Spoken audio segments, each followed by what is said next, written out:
Welcome back to Used to Sew, a podcast about sewing machines, sewing history, and sewing culture in the past and present. I am your producer and co-host, Aradia, daughter of your main host, T.R. Kelly, who is here today to talk to you about 4 of the most important machines that had to be invented before the sewing machine could be an idea to reach for. These machines are the spinning jenny, the water frame, water looms, and the cotton gin. They make it possible to have enough fabric and thread backlog that will ultimately demand the invention of a machine that makes the hand sewing needle go faster. This is a core feature of the entire Industrial Revolution. This episode is very much a behind the sewing machine sort of historical dive, and it will both fill in gaps of knowledge you already have from prior episodes and also lays the groundwork for more topics that we have planned in the future.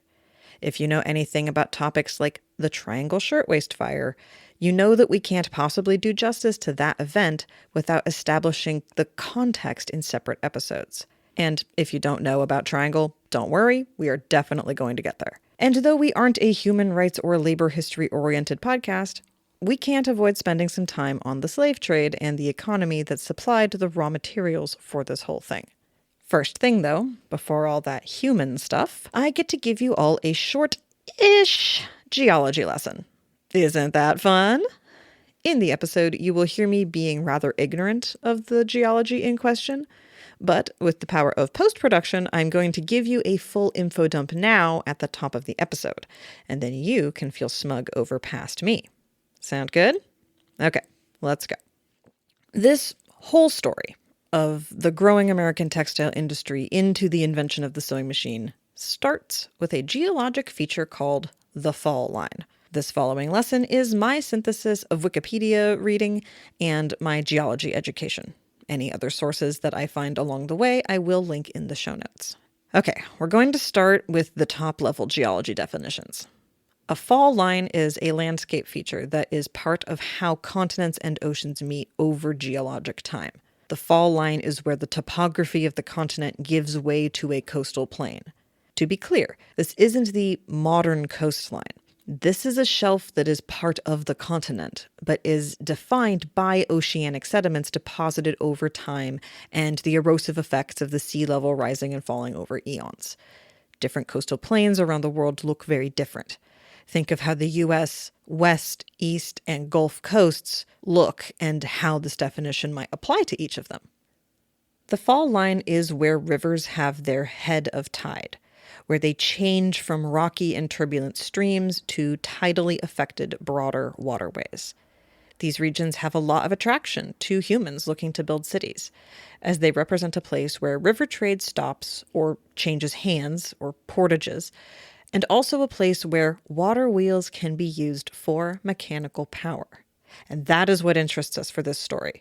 European colonizers would sail as far inland from the Atlantic as they could, hit the fall line on whichever river they were on, and choose to set up permanent residence at that spot. The Atlantic Seaboard Fall Line is a 900-mile-long feature that runs from Alabama to New Jersey. You can easily see it on a map by looking for the easternmost edge of the Appalachian Mountains. What we are describing is essentially that sharp edge that is so hard to miss from space, or on a big map. In the episode, I guessed off the top of my head that it was an Appalachian Mountain feature, and sure enough, yes, I was right. It is amazing how much of the geology of that whole region can be understood through the presence of those mountains. In addition to the hydropower available because of this topographic change, we should also note that the rich and fertile soils that fed the cotton plantations are those ancient ocean sediments that are below the fall line. It is such a perfect microcosm through which to understand so much of early U.S. history. In the agrarian southern states, the cotton was grown on the flat side of the fall line and exported to the industrial northern states where it was spun with the power of the steep side of the fall line and exported to England back down those rivers that could only be navigated up to the point of where the mills were. All made possible by the same geologic feature, which is the long-lasting echo of the Appalachian Mountains and Pangea and... I should probably save some geology lessons for the end of the episode. You're probably all full up on earth science for the moment and ready to hear about precursor machines. Hey folks, welcome back to Used to Sew. It's a beautiful day in my neighborhood right here. I hope things are good where you're at. The world might be going to hell outside of your sewing room, but I hope you're finding peace and serenity in there, even just for 10 or 15 minutes a day. Build something. Make something with your hands. Don't just marinate on all the crap, you know? So, what did I do? Did you do anything creative this week, Radio? Or were you just drowning in your uterus? It's TMI for the audience. Hey, most of us are women here. We know. No, I have not done anything creative, but I am eagerly anticipating seeing you tomorrow and playing with the embroidery machine. Yes, the Burnett. Oh, I just can't wait. I actually had a dream last night that I was looking into that huge box of thread, and I started taking them out, and there was no bottom. I'm like, wait, that is kind of what it feels like. My elbows are below the floor now, and there's still thread in the dream. You know, I was like, out of proportion. This is like a TARDIS, bigger on the inside kind of thing. Yeah. It was like, ah! So, actually, I'm going to look at that thread with an eye of snatching a few spools that aren't like for the embroidery machine. But yeah, I'm looking forward to that too. I hope I wake up with my spaceship able to achieve escape velocity from the current space dock here. Well, I did lots of creative stuff this week. I entirely messed up the baby quilt I was working on so bad that it's unsalvageable. No! Lesson to this beginning quilter, don't. Oh my God, I still don't know where exactly I made the mistake. That's the part that's killing me. I've reread the instructions 1,000 times. I keep it's just going to pop back in. I've even looked at other people's instructions and I can't figure out what I did wrong. So if I had a wood stove, it probably would have all went into there. But as it is, it's just in the get to it later box in the sewing room. So that's not happening. But the other quilt that I was working on, which is just plain little charm square 9-patch, no rotary cut diamonds or strip piecing or any of that stuff that's way above my skill level. I'm just sticking to these little guys. And it's coming out great. Awesome. And so this week I used 3 different sewing machines on this quilt. When you do that, remember to make sure 1/8 of an inch is 1/8 of an inch or whatever your seam allowance is, because it can vary from machine to machine. I actually went to town and picked up my little green featherweight out of the shed because I just hadn't seen it for a while. Brought it home, plugged it in. It was very cold. And it didn't want to turn. It's angry at you. I'm going to pout. Well, it's like we talked about a few episodes ago. Machines that have the gear lube, or the lube in the little lube tools, the lube tubes on the end of the motor, and you put the goo in, not oil, lube. Well, this featherweight has that kind of motor. And that grease is just really cold, right? So unclutch the machine and just run the motor. And it starts, once the grease warms up, right? Then reclutch the machine, get it going. And of course, it had been sitting for 6 months. So I just give it new oil. And I'm going to be heretical here, folks. Of all the machines I've been sewing on, the featherweight is not my favorite. Not even close. The scandal. The scandal. And I'm going to tell you why. Okay, so I've been sewing on the featherweight, the 319W, and the old VS3 long shuttle hand crank. And when I brought the featherweight back in here, I said, all right, I'm going to sew on this. This is going to be so great for this little charm square quilt. I don't like the way it sounds.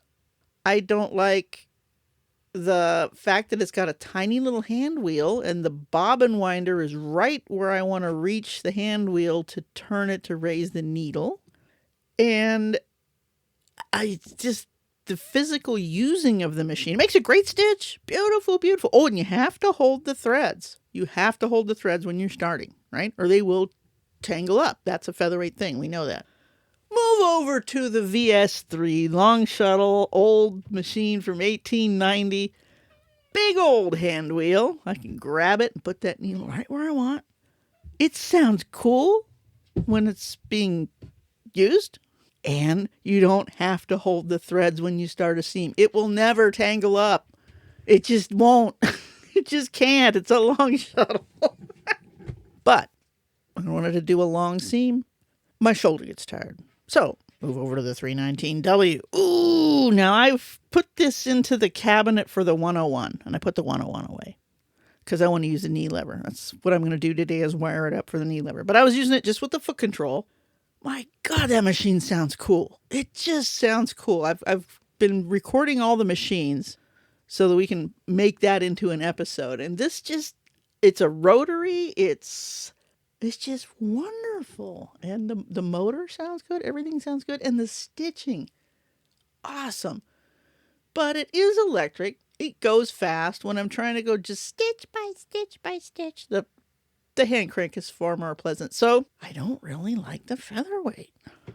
I might even sell it. Well, I mean, this is a does it spark joy kind of moment. It is actively de-sparking your joy. So, well, also because I have a 301, which is portable aluminum. It's a bigger featherweight, and I like it so much better. So I think this little funky featherweight, and it's not going to be the $500 one, because somebody might want to strip off all my weird green paint and redo it. But it's on my do I need this list? I think probably not. This will be my 6th featherweight I've ever owned, and they all get sold within a year or so because I just don't bond with that machine. if they don't sound good, they're not ever going to be bondable. I mean, it's like a keyboard or something. Yeah. Like you need to like the sound because you're going to be with it really intimately for a lot of hours. Yeah, we talked about that, about like the sewing machine is an appliance that you spend close physical proximity with, unlike your toaster. You make your toast and then you go, right? Here you're sitting for hours. It should feel good. It should sound good. It should smell pleasant. Yeah. You don't want it to smell like rotten grease, right? It has this nice warm machine smell.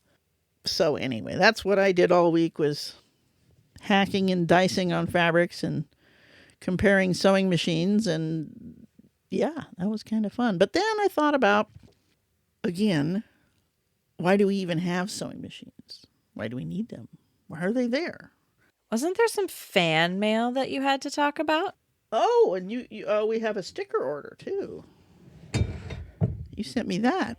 Yeah, I emailed you about that. Yeah, that was just today. Okay, that's our buddy Chris. So yeah, we did get some fan mail this week too. Just gonna read through this real quick. This is from Cheryl in Erie, Pennsylvania, United States. It's over on the East Coast.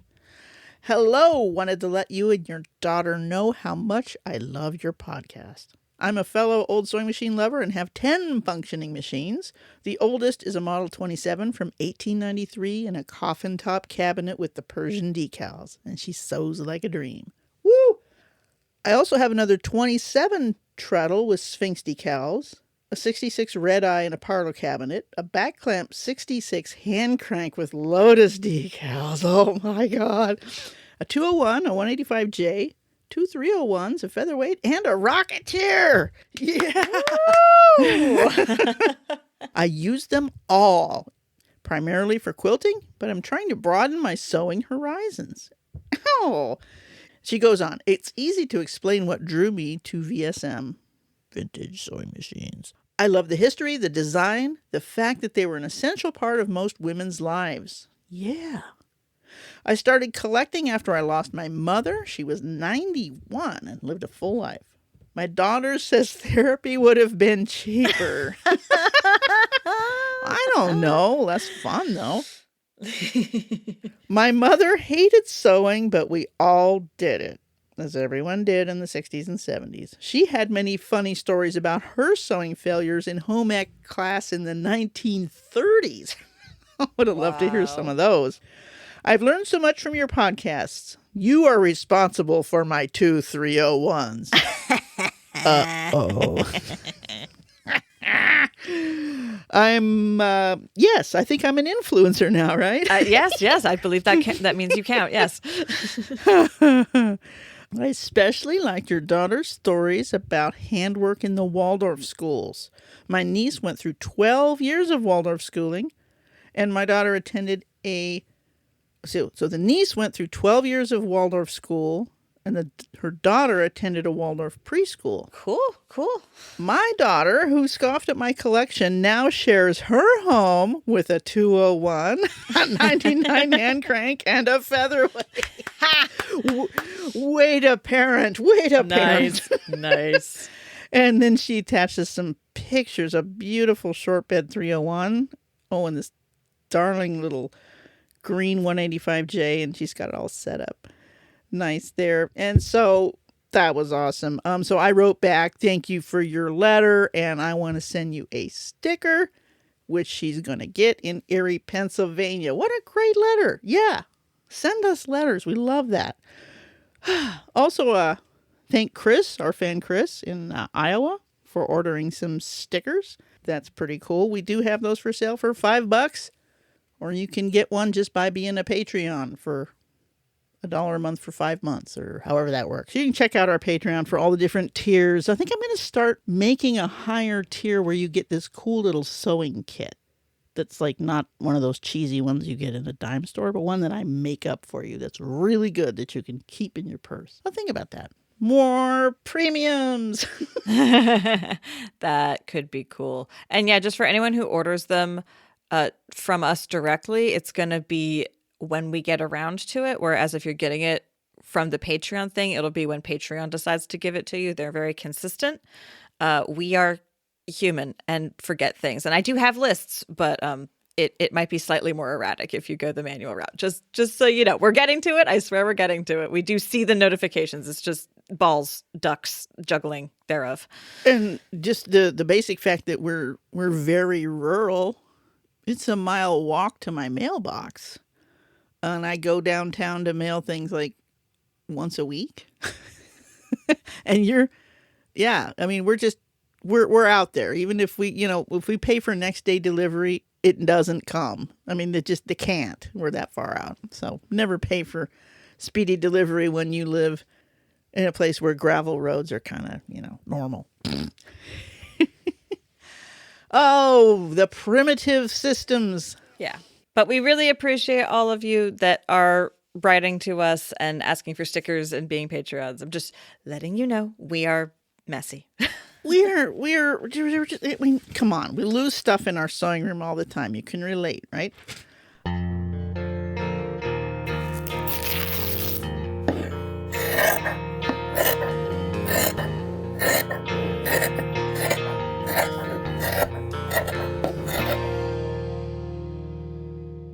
Okay, the other night I was actually listening to some of our podcasts because I love to do that when I'm sewing. I know I've told you guys that before. And I was listening to some of the ones from earlier where we talk about some of the things we're going to get to. Oh, we're going to look that up. We're going to talk to you guys about that. So I wrote down all those things. We're going to, revisit Bernadette Banner, the Downton Abbey sewing machines. Lots of different stuff. So if I said I was going to get to it last season, I will. I made a list. But today, here's one that I want to get to that I've been thinking about for a while. And we touched on it lightly in the Who Invented the Sewing Machine episode way back in season 1. Why did sewing machines get invented right then? Why, what was driving the need to invent that? Well, before the sewing machine was necessary, there had to be enough fabric. Okay? But fabric, where did the fabric come from? Before there was enough fabric, power looms had to be invented to weave it. But where did the thread for those looms come from? Well, that came from the spinning jenny and the water frame. Well, where did the fibers come from? Well, they came from sheep and they came from cotton, but we couldn't use cotton until we invented the cotton gin to make enough cotton to make it worthwhile to invent the spinning machines. And that made enough thread to need to invent looms, which made enough fabric that now we needed to invent sewing machines. See how that goes? Wow. It's like this chain of you can't have this until you have that. Right. There's a serious if then on the innovation chain there. There's a whole chain of custody, essentially, for this industrial relay race almost. Yeah, it's like the evolution of ready to wear starts with a cotton plant or a sheep. Right. You know, first we need fiber, then we need to make thread out of the fiber. Right. Okay, I think I can see some tangents that we might be taking from this because I know one or two things about the cotton gin. Right. And then that's I mean, in school here in the United States, we touch on the Industrial Revolution and we talk about the water frame and the cotton gin and the spinning jenny, but they don't really say what was that? Why was it there? Why did they need that? We're going to start just real quickly with fiber. At the time, okay, the Industrial Revolution started, when was that? Mid-1700s. The Industrial Revolution, I'm reading from historycrunch.com. The Industrial Revolution is one of the most significant events in all of world history and had a profound impact on the world. It began first in Britain in the 1700s, but soon expanded. Before the innovations of the Industrial Revolution, most production of anything depended on water, wind, or human or animal energy, right? That's our energy source. The businesses that existed at that time were called cottage industries, right? Everybody's working in their own home. Cottage industries were an early stage of economic development in society in which workers produce a limited amount of goods in home-based industries. However, by the mid-1700s, new methods of production were being developed across Europe, especially Great Britain. This transition led to the factory system, which was the creation of factories in centralized locations, such as industrial towns and cities. This period of innovation continued throughout the 19th century and led to many new inventions. In fact, one of the key features of the Industrial Revolution is the development of new inventions that led to more automation by machines. Significant inventions or innovations of the Industrial Revolution include the flying shuttle, the spinning jenny, the power loom, the water frame, the cotton gin. All those are textile things. And then they go on: steam engine, telephone, light bulb, automobile. But those first important things, the whole Industrial Revolution, the textile industry got it first. Wow. We're right up front and center of this. We're not some little tangent. It's like a really important foundational, it's the springboard for all the rest of it. This is it. This is where it starts. Now I'm reading from Faribault Mill, which is a mill history website. Mill meaning cotton mills, fabric mills. The Industrial Revolution did not reach America until the 1820s and began with textile industries in the Northeast.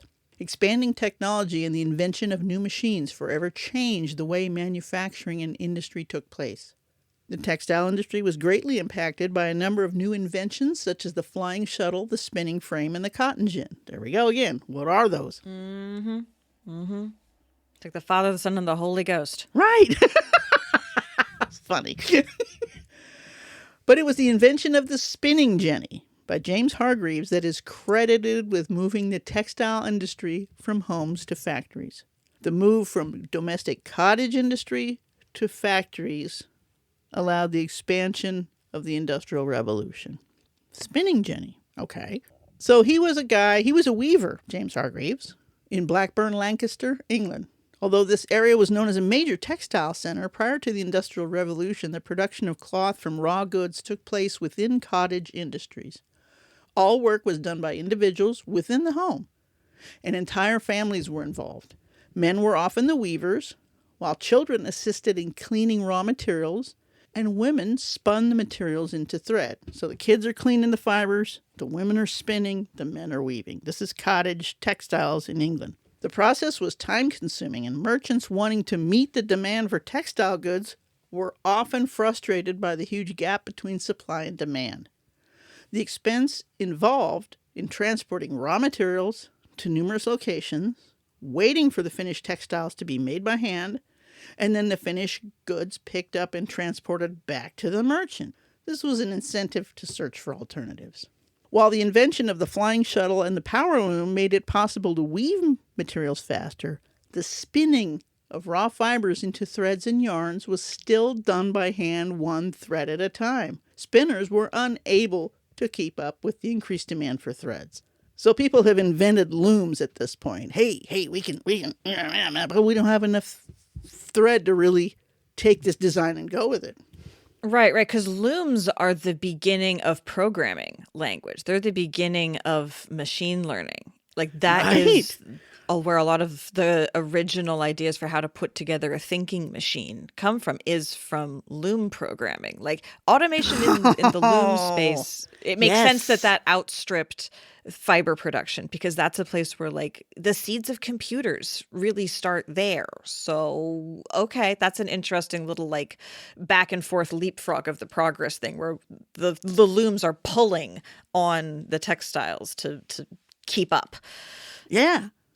So people have figured out, hey, the flying shuttle, which is the shuttle that shoots back and forth so you don't have to like throw it with your hand. It's thrown with a machine. Anyway, looms are happening.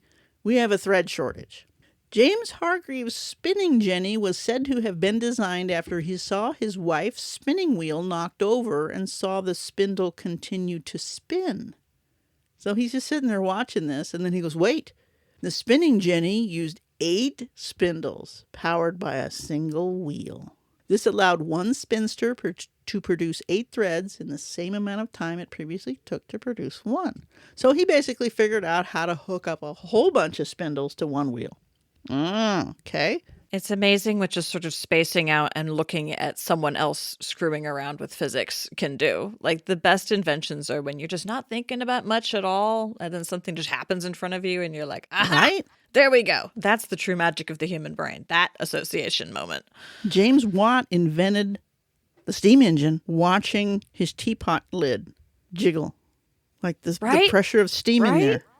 Yeah. Totally. So, okay. Later versions of the spinning jenny added even more lines, which then made the machine too large for home cottage use. This led the way to factories, where these larger machines could be run by fewer workers. With machines and workers concentrated in one place, the transportation costs of raw materials and finished goods were reduced. Factory owners also had greater control over workers and began a division of labor that had individuals responsible for different stages of the manufacturing process.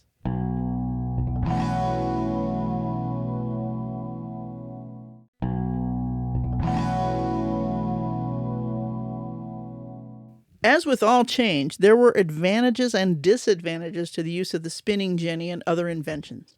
The spinning jenny allowed more threads and yarns to be produced by fewer spinners. But the early spinning jenny also produced weaker thread than could be produced by hand. So there was a decrease in quality until improvements were made to the machines and a dependable power source became available. Remember, okay, we got 8 or 10 wheels here, but somebody's still pushing that wheel with their foot. Right. There is no free lunch. That energy has to come from somewhere. Then we come to water power. So now they call it the water frame. The frame is actually the thing that's holding all the spindles, and the water is driving it through a line shaft and a water wheel. So now we can spin 24/7. We're not limited to human power now. So that was from a lot of times these little county museum sites have the coolest information without stupid ads. And written in a more unique voice than some generic history.generic.com kind of thing. It's going to be actually some, volunteer docent writing stuff between answering questions on a weekend kind of voice, which is just more unique. I mean, at least until AI takes all of those jobs too. But for now, it's all still beautiful and organic. And that's why little county museums will persevere to the end, because docents are cheap or free. AI is not. Right. And like people who can deep dive on stuff is like live music. It's never going to go away. Mm-hmm. I don't care how good recording equipment gets. I don't care how good streaming gets. There will never not be a demand for live performance art. And there will never not be a demand for live info dumps from historians. It just won't ever go away. musicians faced the challenge of AI with the beginning of recorded music. Before there was recording, you had to hear it, you had to be there. Right, right. So now we're on to the water frame. Now, this is not a little docent site. This is from howstuffworks.com. Also a good source. It really is. The water frame, also known as a spinning frame, is a mechanized spinning machine powered by water that revolutionized the textile industry during the industrial age. Its primary function was to automate the process of spinning cotton fibers into yarn.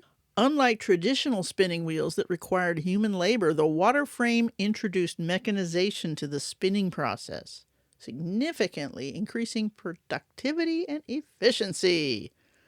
Each spindle could spin several threads simultaneously. By harnessing the power of water through a system of belts, pulleys, and gears, falling water, the machine converted rotational energy into the spinning motion of the spindles, which allowed for rapid and consistent production of fine yarn at a much faster and more even rate than laborers could do by hand. All right. So the water wheel was a huge thing. This is before steam engines. The water wheel. Where do we get a source of power?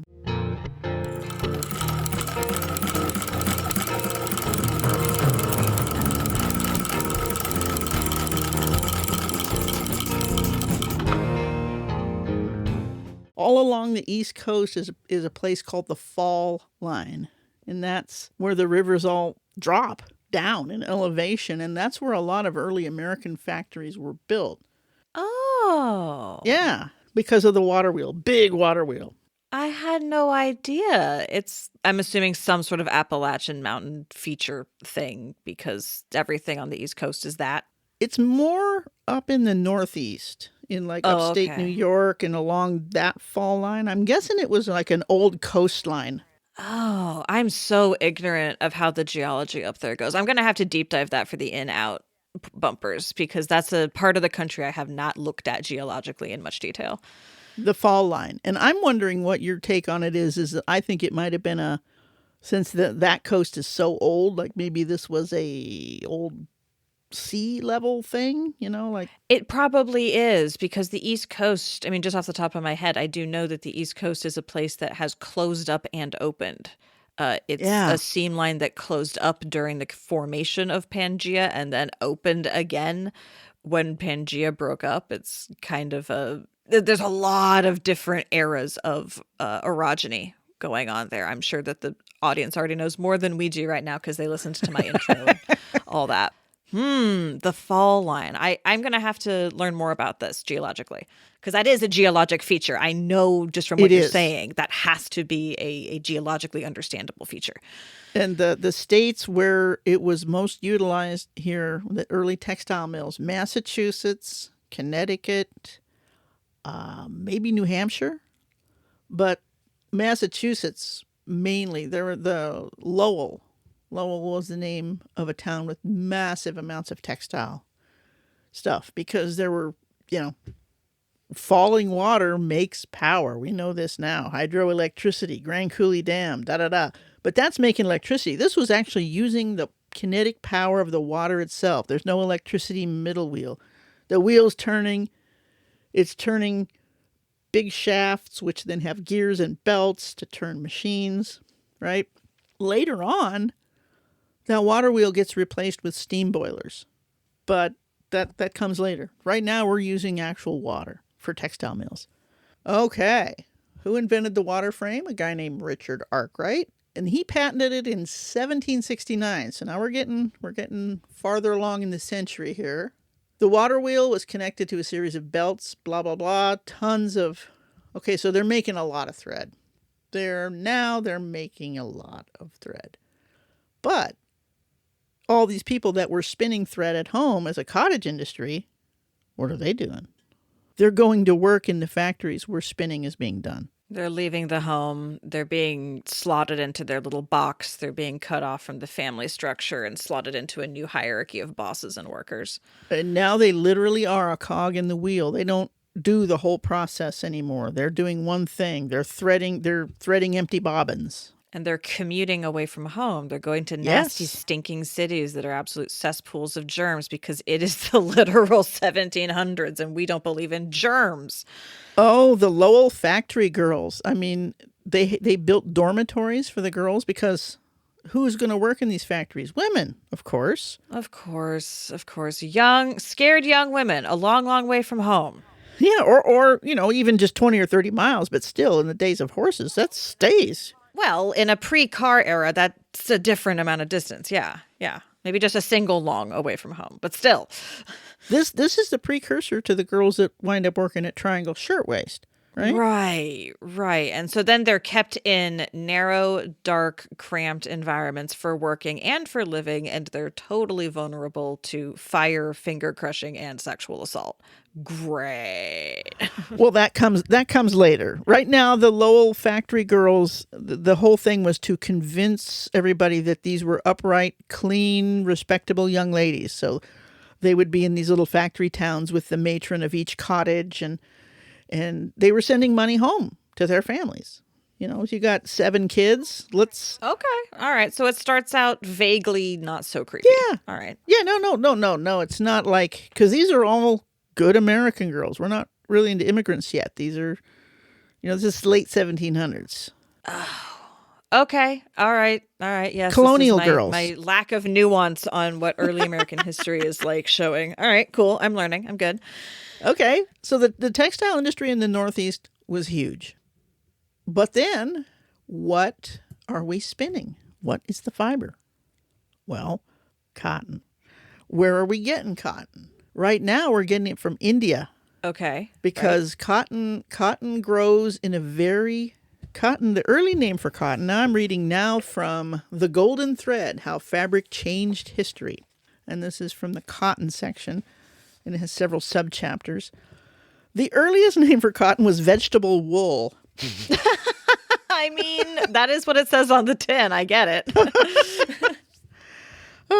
Although 18th century Europeans thought of cotton as an upstart, it already had a long history, blah, blah, blah. It's been grown on Earth for between 10 and 20 million years, not by humans, but it's been around a while. But it is very particular. It prefers warm temperatures, a certain amount of rain. Basically, it's limited to a band around the globe between 32 degrees south and 37 degrees north. Basically, parts of Africa, Australia, Asia, Central and South America. There are 50 species of cotton. Whatever its other attractions, humans usually focus on one part of the cotton plant. Around 200 days after being planted, each plant produces a seed pod in which the seeds are encased in strands of pale fiber.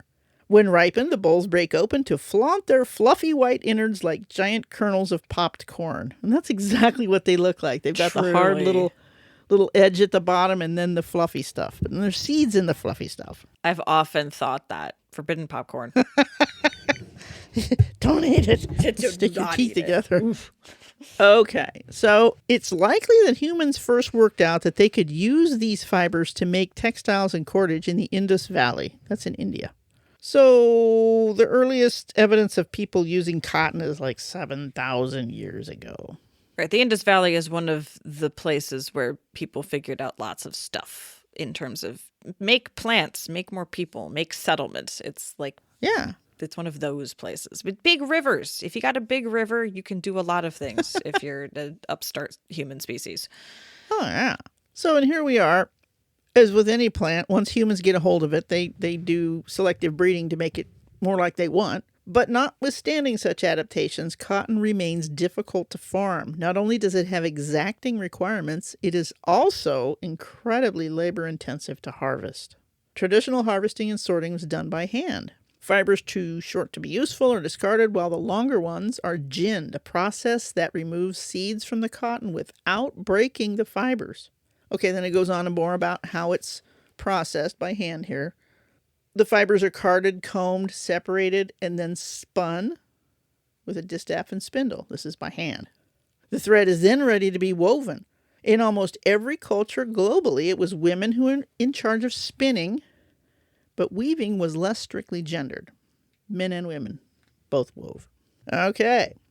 One of the seeds for the great American cotton plantations was sown with Vasco da Gama's discovery of a direct sea route to India in 1497, giving European traders direct access to Indian weavers and their wares rather than relying on more dangerous and expensive overland trade routes. So they're wanting cotton from India in warm places. Now that they've got some ship routes, okay. The delicate patterns and use of color characteristic in Indian textiles became immediately fashionable among Europeans. Do we remember what this is from Little House on the Prairie?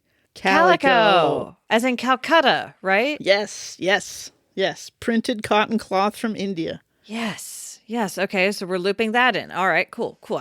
This is the wonderful thing about the podcast. I'm accumulating knowledge and it's coming together. Yeah. So this is 1700, 1708, right in there. Indian calicos have crept into our houses, our closets, and bedchambers. By 1766, muslins and calicos were so fashionable that cotton constituted 75% of British East India Company's exports. Not tea, cotton. Wow. Everyone talks about the tea, but no one talks about the fabric. No.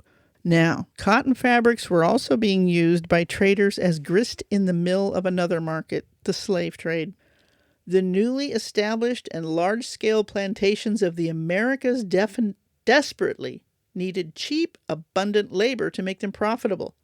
With local native populations decimated by disease, and the remainder of them openly hostile to would-be farmers, a fresh source of labor had to be found. Slaves taken from existing trading posts on the west coast of Africa were deemed the ideal solution. Between 1500 and 1800, over 8 million people were transported from Africa to the Americas by various European nations to serve as slaves.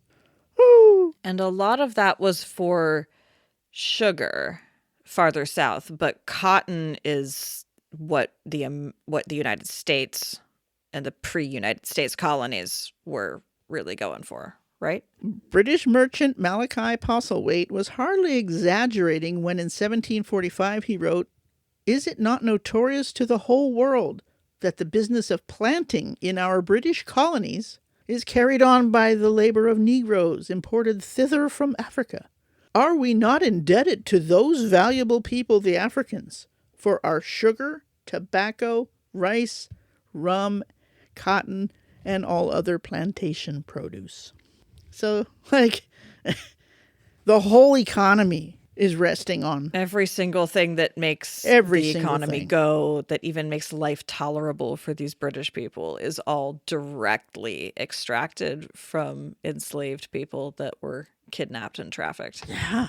And he's like, "Oh, isn't it nice that they've given us all of these things?" Cracks a whip with other hand. Okay, dude. All right. In 1785, Edmund Cartwright's power loom became the first steam-powered weaving machine. So much labor and time-saving mechanization meant that for the first time in history, cloth making was being taken from the hands and homes and transferred to machines and factories. For industrialists and merchants, of course, this made good financial sense. While Indian spinners needed 50,000 hours to spin 100 pounds of raw cotton into thread, a spinning mule could accomplish the same task in a 50th of the time. The cost of yarn and cloth was being driven down, making European cloth competitive in the international market. Britain, in particular, invested heavily in new technology for cotton manufacture. By 1862, we're getting close to the American Civil War here, the country was home to 2/3 of the world's mechanical spindles. This is Britain. Between 1/5 and 1/4 of the population was involved in the textile industry, and almost half of Britain's exports were yarn or cloth. So this ties into India, the colony of India. Okay, by 1830, a pound of British number 40 yarn was 3 times cheaper than it was in India. So they've taken the cotton to Britain, spun it, made it into fabric, and they're selling it back to people in India. And this caused the Indian cloth industry to totally collapse. And this is Gandhi came in here and was working. His story figures into that. Right. Yeah. What a way to extract wealth, too. Not just to tank an industry, but also to extract the cash from an economy and leave them just holding goods. Yeah. Cotton was grown in the Americas well before Europeans set foot there. One of the reasons why Christopher Columbus was so convinced that he had reached India, when he was in fact in the Caribbean, was that the islands were filled with cotton shrubs. On his first encounter with the Arawak men and women, he wrote in his log that they brought us parrots and balls of cotton and spears and many other things. So there was a great cotton thing happening in the Americas before the Europeans ever got there. Because the plant just invites you to figure out how to make clothes with it. It's just so soft and fluffy. Of course, people are going to play with it and figure it out. Okay. All right. Yeah. So it's a different species of cotton, but it's still cotton because cotton is a very successful plant. Like you said, for like 20 million years, it's been around. So, that's time to get around the whole planet. 50 different species that grow all over the world in this certain latitude belt, right? So on every continent, there is some kind of cotton. Right. Presumably because wind and ocean currents be the way they are. So seeds are going to travel. Right. Bird turds. Yeah. Up until the late 18th century, cotton remained one of the many crops grown on a relatively small scale. But then American plantation owners, sensing opportunity in England's voracious appetite for raw cotton to supply her factories, began giving over vast new areas to intensive cotton farming in anticipation of equally vast profits. Okay, before cotton was the big crop in the enslaved South, sugar. Sugar was first. Another plant that will only grow certain places, right? That needs a lot of labor. Right. Very physically demanding, difficult labor that is notorious for how hard it is on top of just the sheer volume. It's like specifically very hard, difficult, challenging labor. Yeah. An earlier limiting factor for such large-scale farming had been the relatively small area suitable for sea island cotton. This variant grew well only in coastal regions and the Caribbean. It had a long, staple fiber length that was easy to harvest and gin. The cotton that grew best inland, however, was a different species known as American upland. At only 2 or 3 feet, this is a much shorter shrub than sea island, but it has capacious, well-filled bolls. The problem is that the fibers these bolls contain are shorter and more tightly bound to the seeds, making the use of traditional gins, which were hand-turned, the seeds out, time-consuming and unprofitable. However, somebody invented a thing.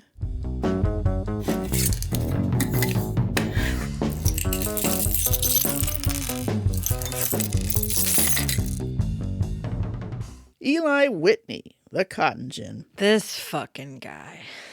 He created a new kind of gin that efficiently combed out the seeds without breaking the fibers, secured a patent, and set up a factory in Connecticut, one of those fall line states, to manufacture the gins en masse. With one hand-operated gin, a single person could clean 50 pounds of American upland cotton in a day. So they haven't even mechanized the thing yet. It's still hand-turned.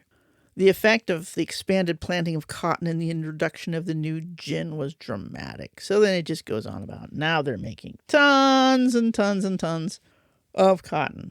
And that's, I was talking more about which machines led up to the sewing machine. And we can talk about the cotton economy and how that's a whole nother side quest. But now it's just like, okay, we've got the cotton gin. Well, why is it called gin? Well, that was a contraction of engine. It was cotton engine, cotton gin. We've got the spinning frames and the wheels and the power looms and all this stuff. So we're up to 1840s, 1850s. And what are they trying to invent now? A sewing machine. Because now we've got so much fabric. We've got cotton that's being cranked out. We've still got wool and other things. Those can be spun and all that too. But cotton was the thing that just took over. People think it was sugar, cotton. Okay, sugar, what's sugar? Sugar's rum. Rum is made from sugar. Right. Also, this is when England developed its insane sweet tooth. Why British teeth are still bad. Sugar is very addictive, especially to a society. It might not be to you as an individual, but to a society, oh yeah. Oh, yeah. Yeah. Sweets in England were huge. I mean, just look at all like Chitty Chitty Bang Bang and those old movies about jolly old England and how big sweets are a thing. But so was cotton. The textile mills needed raw material, which America provided. The American capitalists provided. This was like, there's another book I want to get. It's like The Empire of Cotton, A Global History, the epic story of the rise and fall of cotton, its centrality to the world economy, and its making, remaking, and unmaking of global capitalism. So this is another fiber thing. So here we've got all these cool machines. We're cranking out fabric. And the word in those fall lines, all those fall line states, because they had these mills, they needed machinists. There were foundries up in that part of the country, iron and steel and all that. This is where machinery is getting invented. All those early guys, Howe, Wilson, Singer, Grover, and Baker, all those guys were in that Connecticut, Boston, right in there where all the machine know-how, concentration of talented people, a machine culture. The next thing we need is a machine to sew all of our fabric. So there it is. Wow. So what I kept thinking about was how much the invention of the cotton gin is associated with a huge upswing in the intensity of enslavement in Oh, the yes, Deep South. yes. And just how much that means that the sewing machine specifically sits atop this rising crest of extra broken and brutalized families and bodies, like more than what came before. Like there's this surge, and the sewing machine is one of the like crystallized final products of things that comes from that surge. Well, let's hear another thread of that same thing, which is mining families. Where do we get the coal and the iron ore to cast and make steel? Steel mill workers had one of the highest rates of death and dismemberment. Iron miners in Appalachia digging coal. No, Right, yeah. not enslaved like black people, but they owe their entire life to the company store. They can't move, they can't leave, they have no education. The actual geography. There's reasons why the solidarity between those two populations was so easy to find and so swiftly divided by the powers that be. Because, yeah, the difference between being enslaved and being in a company town is a matter of degree when figuring out who the real enemy is. Exactly. Which is why West Virginia broke off from Virginia. Right. West Virginia is one of our number one coal states, and they were not going to go to war against the Negroes. They just, no. Why should we go? Why should we fight other people? They were some of the first people who saw, hey, it's the rich guys that are driving this whole thing. Right. I was telling you before we turned recording on about this podcast, Cool People Who Do Cool Stuff. And that podcast host lives in West Virginia, I believe, and has told several cool stories about the 19th century labor stuff that's gone on there. I mean, that podcast goes all over the world, all over the place. But I've learned some very cool things about West Virginia because that is her neighborhood. It's an amazing place. Yeah. Yeah. There's some really, really interesting stuff there. And yeah, I hadn't even, as I'm thinking about the cotton thing, of course, the surge in the demand for sewing machines is also, and the Industrial Revolution in general, is going to just also be putting that extra surging crush on the mining dynamic over there. Of course. Right. Because one of the main advances in that era was refining and processing iron and steel.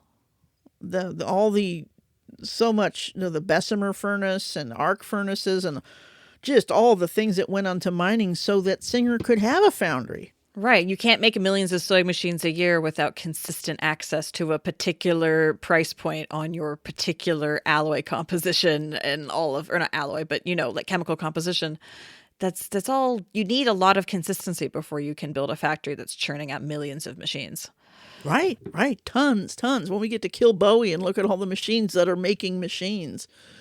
Now, many of the miners were immigrants. Because again, when you take the jobs nobody else wants to do. So these are like old Americans and like new South European people right coming in.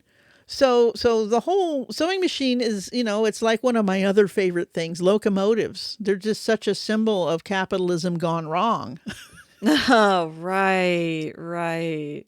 It's such a cool machine. It's so exciting. It's so cool. And it's, oh my God, it's built on like a towering pile of bodies, like just Yeah, truly a it's spectacularly tall mountain of death and destruction. And bad, yeah, capitalism run amok. the other way. The sewing machine and the car, my two things I love to compare, the sewing machine and the automobile, are both products of capitalism run amok. Because why do you need a sewing machine? To make the needle go faster. Why do you make the needle go faster? Well, so we can have more. Why do we make anything go faster? More. We want more. Ah, business is business, and Business must grow, regardless of crummies and tummies, you know.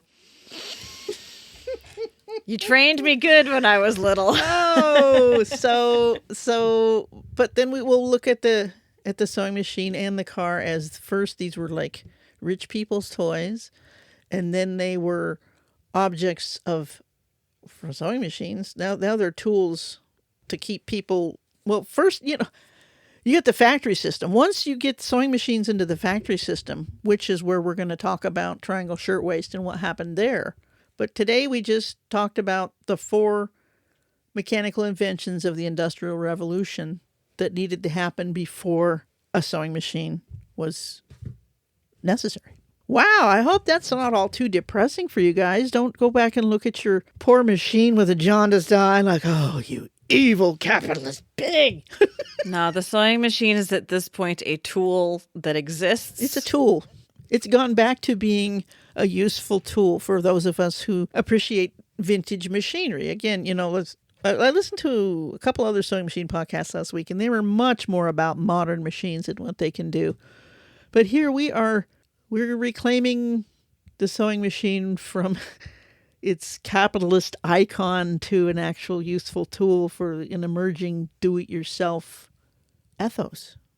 Wow, that sounded cool. I actually went to college or something. Yeah, no, this stuff, it is heavy and hard sometimes to like put it all together, but at the same time, like for me, one of my like most foundational values as like a person is curiosity. Oh yeah. And Oh yeah. putting things together and making it make sense. And yeah, sometimes it makes really dark and upsetting sense, but I would still rather know. And there is a lot of really cool stuff to find also. It's just sometimes you gotta take the bitter with the sweet. Yeah, yeah. And what can we do? We can, we're reclaiming this as a tool for empowerment for anybody. I've been just really amazed at how many young men are taking up sewing. They have channels. They're clothing designers and upcyclers.